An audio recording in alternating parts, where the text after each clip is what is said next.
Morning guys, happy Saturday to all. Nandito tayo ngayon sa kusina. Tayo po ay mag-prepare ng ating lulutuin. At una natin gawin, ipapakulo po natin yon ang ating karni.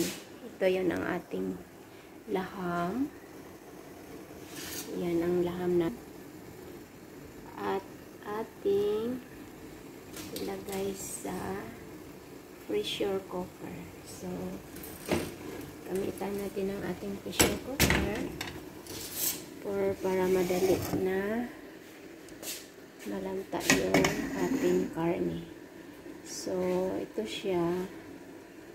Ilagay na natin. Kasi it needs this one and 1 hour and a half. Isirado natin yun. Kulungin natin yung laham para hindi makatakas. Ito siya for Saturday food siya. Okay. Family day kahapon, family day ngayon. So, daming family day dito.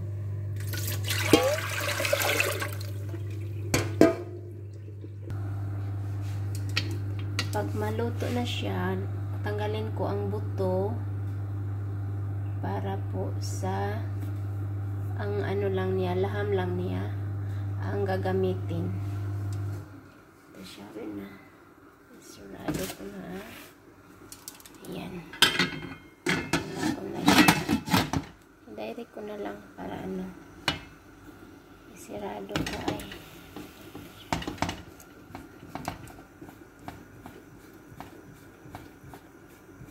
Tapos lagay natin ng 1 hour and a half.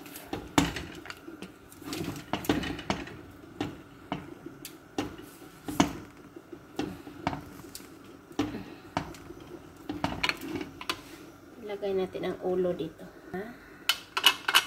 Wait natin ng 1 hour and a half. So, pag matapos na to guys, sa 1 hour and a half, tanggalin ko yung mga bukog or mga buto para ihalo na naman nito. Ito, ilagay natin ang ating haris. Ito ang ating haris. Pagkatapos ng laham, ilagay dito ang mga meat. At ito ang ating haris. Yan ang haris. Pakuluin din yan siya. Ihalo sa karne.